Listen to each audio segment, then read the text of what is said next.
Hello Reformers and welcome back to a world of ice and fire. Now when we left off we were attacking the Westerlands and we actually raided and pillaged one of their castles. I actually thought that that would remove the castle from the map, but it actually ends up just being a more advanced version of the raiding the village, looting the village option that you usually get.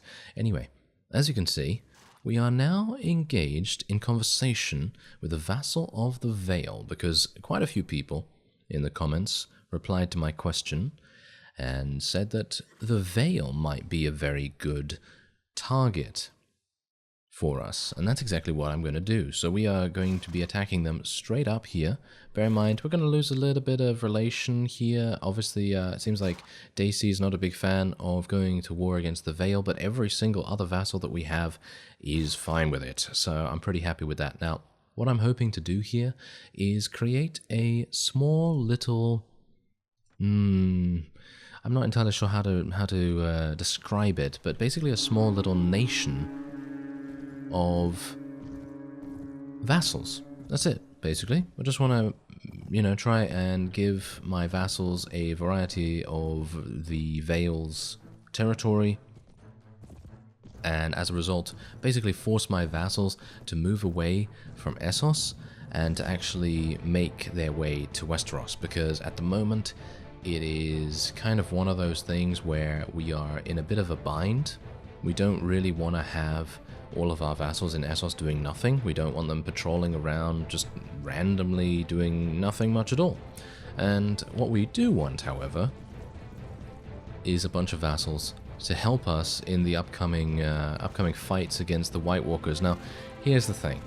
Unfortunately, as far as I am aware, vassals can't really do that much, because most of their units are not going to have the weapons capable of defeating the White Walkers. That's probably the reason why there is an option to tell, to tell your prisoners, your captured lords and enemies and so on and so forth, to go and, take up the oath to become a member of the Night's Watch. That, I think, is probably the reason. But anyway, hopefully they will actually use Night's Watch units as a result as well, because that would make a lot of sense. And anyway, as you can see, House Targaryen is also at war against the Vale now, so maybe they're also going to take part in this little attack that we have going here. I'm going to tell my infantry to go a little bit forward here, and we're also going to tell them to go into shield wall formation. We're also going to tell our cavalry to go over in that direction. Sounds like a good plan to me. Hopefully my Unsullied are not going to be too weird. Yeah, they are being a bit weird, aren't they? Yeah. Now, here's the thing with what we're currently dealing with. We are currently dealing with some pretty low morale, so we might have a couple of units that decide to run away a little bit, and I'm not a big fan of that, but, well, we'll see how it goes. So I'm actually going to tell my infantry just to stand a little bit closer here. We are going to tell our cavalry to go into wedge formation, and yeah, they have Vale Knights. They have Vale Knights. These guys are very good. Let's just say that. Vale Knights are really well geared. They have decent stats as far as I'm aware, and I'm just going to run in here and try and do as much damage as I can. Obviously my horse is not great, so it's going to be one of those things, I suppose, where I'm going to just have to try my best. Yeah, look at that. These guys actually have some really decent armor as well, so they are going to, yeah, they're going to be able to do some damage. They're going to be able to do some damage. I've got to be a bit careful here, because obviously I don't really want to die, but I also don't really want to waste my fear ability, if at all possible. So hopefully there we go. There's my cavalry. Help me out, cavalry. I would appreciate it. Thanks very much. Maybe we'll be able to get a free horse in just a second. But as you can see, most of the enemy's cavalry has been defeated by the Unsullied as they are in shield wall formation. Look at all of these arrows as well. All of our archers were supporting our Unsullied so incredibly nicely. And bear in mind, I don't know whether you can notice this, but bear in mind, look at this, there's a little dip, there's a little dip in the environment here, and that has made it so that our archers were actually able to shoot over the heads of our Unsullied and hit most of the cavalry, or in this case perhaps hit most of the ground, but yes, anyway. I think that we're doing pretty well here so far. We've already eliminated 150 of the enemy's units. Ooh, these guys. Wow, these guys are very well geared. Who are these guys? Are these knights? Are these knights that... No, they are house guards. House guards, yeah, I can imagine. They are very, very well geared.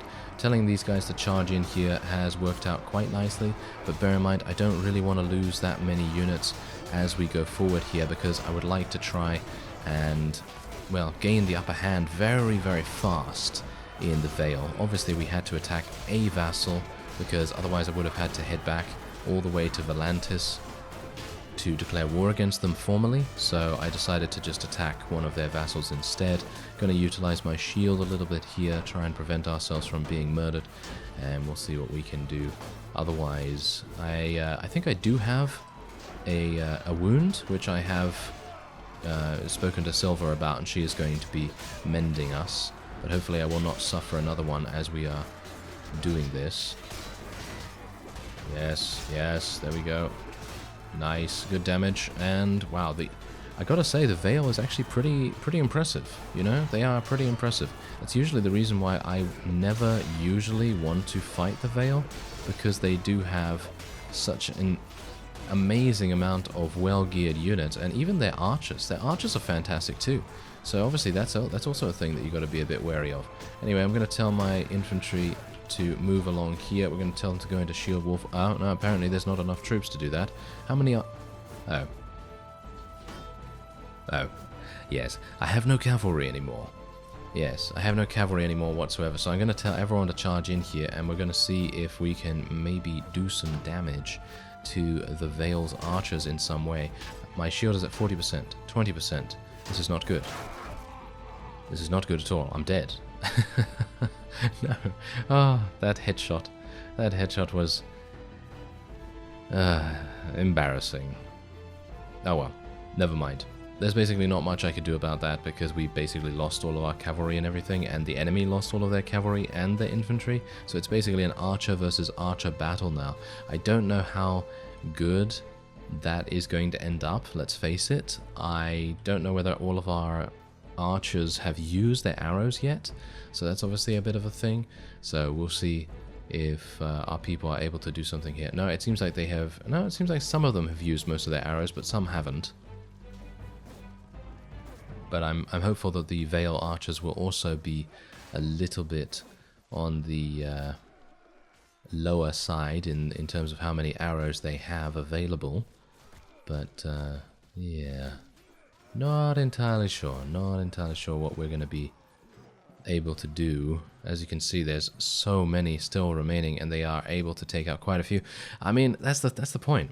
I'm actually kind of surprised. The Tiger Cloaks are not dying that often. I mean, yeah, there's one just now, but the Tiger Cloaks are not dying that often. But the Night's Watch archers seem to die much quicker, or at the very least they have a much higher chance of actually being killed in comparison to any other unit that we currently have. So maybe there's a bit of a hidden chance for them to die more often or something like that, because I know that's actually a thing in Pendor, for example, and I don't know whether this is actually a real calculation in the code or anything like that, but whenever, I don't know whether you've experienced this either, but maybe you want to leave it in the comments if you have.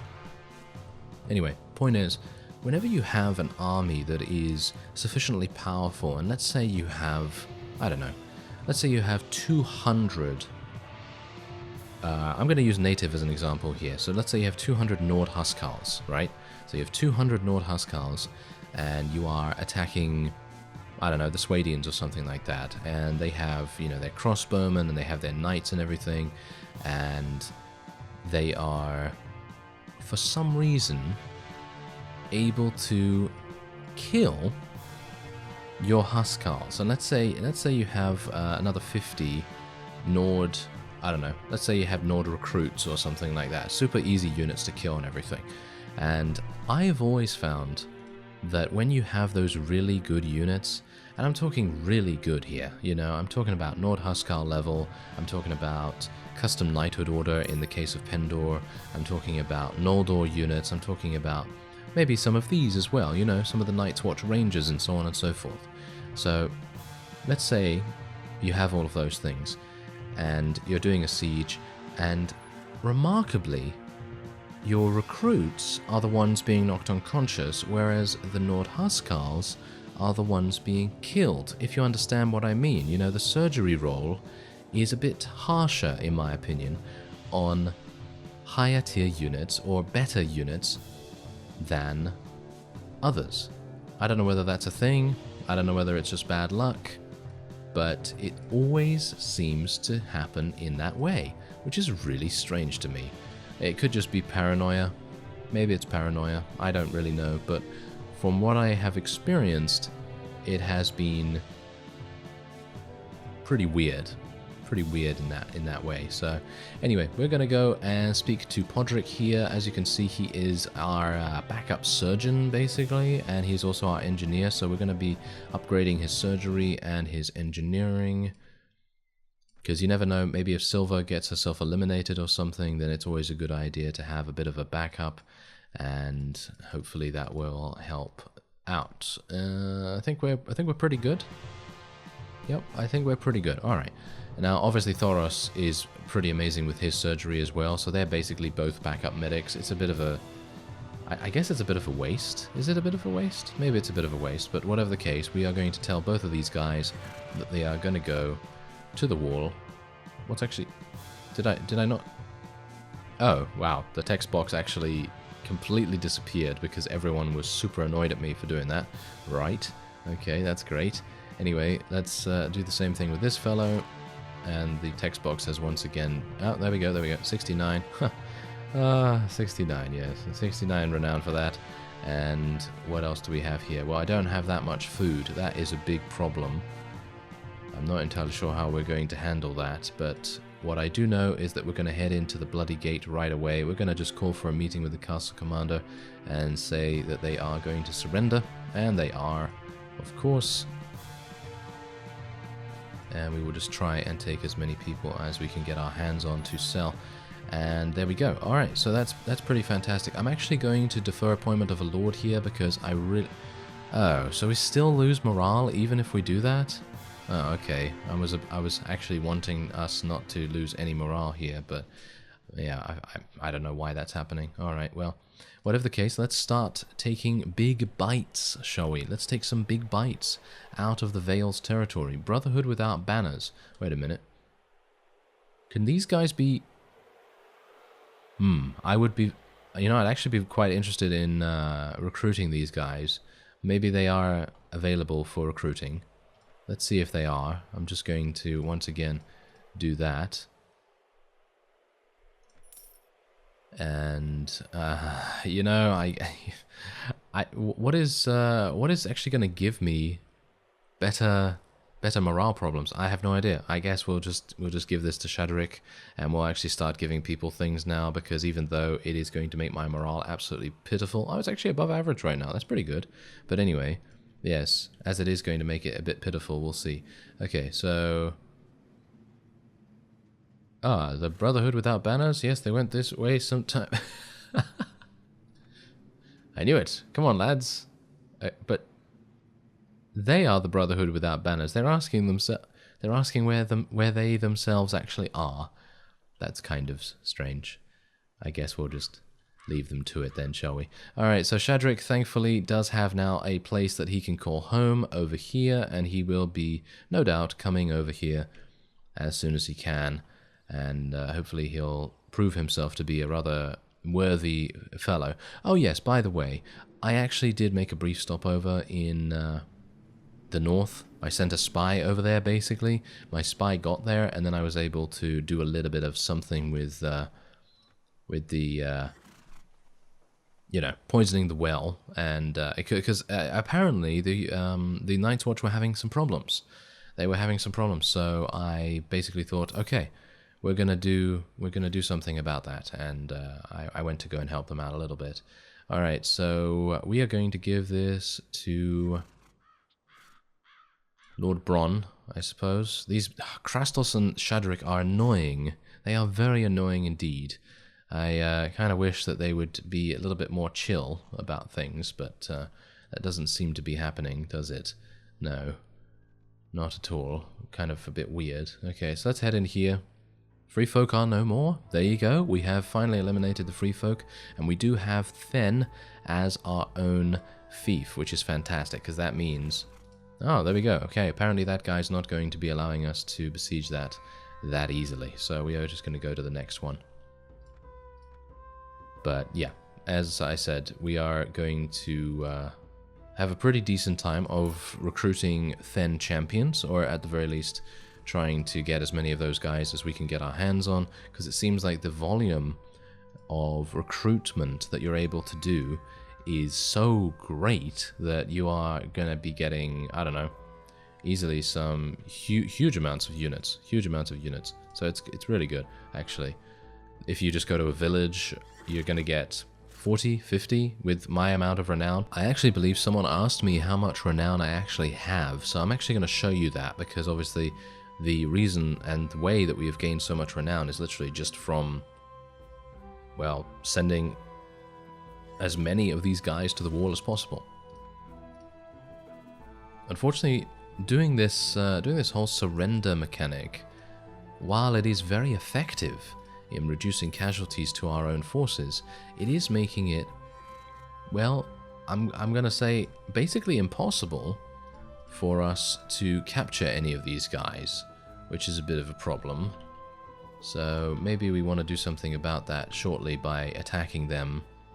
And I do know, by the way, that the Bloody Wall, or shall we say the Bloody Gate, I'm getting mixed up now between the wall and gates and all kinds of things, because, never mind. Anyway, the Bloody Gate is obviously under siege. It's just been taken. It's not a big deal at all. So yeah, we're just going to continue doing this. Even if we were to go in to one of these fiefs and attempt to take it in a straight up siege or something like that, it wouldn't actually make that much difference, because there's very small garrisons here. So I'm not entirely sure why that is, but apparently there are small garrisons. So we have nothing to eat now. That's fantastic. It's very good. What? There's a lease vassal here? What is he doing here?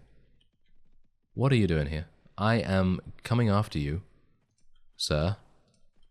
You better not. You better not. I'm losing many units right now, because how many did I just lose? I have no idea, but I am going to need to catch up to this fellow. Alright, so we actually stumbled across a vassal from the Vale who was pillaging one of my villages. I say my villages. It was technically their village, but yes, they were attempting to pillage this. And personally, I'm not a big fan of that. I don't want them to do that, thank you very much. I would very much appreciate it if they could stop it. So we are going to do this. I actually did say just before the little cut there that I was wanting to attack that lease vassal, but he actually managed to escape by getting on his ship, and I obviously do not have my ships here. I have them in King's Landing. So yeah, I couldn't actually take all 700 units over there anyway, because I don't have enough ships for that. But yeah, I actually have enough capacity to take about 400, 500, so I basically just went back and forth to transfer all my units one by one, basically, in like big groups. So that's the reason, you know, that's how I was able to get all my forces over onto Westeros. But anyway, we are going to have some problems here, so I'm actually going to tell all of my forces to charge in, because we seem to be outnumbered pretty considerably here, and I'm not a big fan of that, so we will hopefully be able to start fighting back considerably. Now, bear in mind that once we have done this, hopefully we will be able to take him prisoner and send him to the wall once again. There is, I think, someone... Is that Clegane, by the way? Is that Clegane? I think that might be Clegane, actually, because he has a fantastic weapon. And if we were able to capture him and send him to the wall, then theoretically we could take his sword, or whatever it is, axe or something, over to one of our companions, and then our companions would become much more effective. I know someone actually did suggest in the comments that we begin buying some obsidian arrows from the Free Folks territory, and from, I think the Night's Watch also have those, maybe they do, maybe they don't. Anyway, the point is that we could potentially get some arrows from there, and that would, you know, help us out quite a bit in, you know, killing the White Walkers. But here's the problem with that. I don't actually have many companions that can actually use a bow very effectively, that is, because I currently have Baron. Yes, Baron. So Baron Grey, he's the only fellow that can actually use a bow at any decent level. So he's obviously going to be the one that will use obsidian arrows. We've given him two stacks of them, but that's why I was kind of partially hoping that I might be able to find a enemy vassal or somewhere that I might be able to get another Valyrian steel weapon or something so powerful that it would enable us to hopefully beat the White Walkers with, you know, some additional companions. Because having some companions that can actually beat White Walkers is a really, really powerful thing, because otherwise we're just going to have Night's Watch, Rangers, and then champions, and that's it. And our companions are not going to be able to do that much. Speaking about that, though, we do have Woon Woon, and we also have Dongo. They are both able to deal damage to White Walkers, because they are giants, of course. So I think they are able to do that, at least. I think they are able to deal damage to White Walkers. I mean, I wouldn't see why not. I mean, they are extremely powerful, aren't they? I mean, we know that. We've played as one of them in a battle previously. So yeah, it's been very, very good. Anyway, I actually attempted to do this fight because I wanted to gain some morale, but as you can see, we're only gaining 7. Very disappointing. Very disappointing. My morale is still terrible. So I think what I am going to have to do is I will have to go over to the gate, and I will have to take that, and then I will take it for myself, and then I'll place some soldiers in there, and I will try to rectify my morale situation by hopefully buying some food nearby. Anyway, that will be it for this episode. I thank you very much for watching and for joining me, and I will see you next time.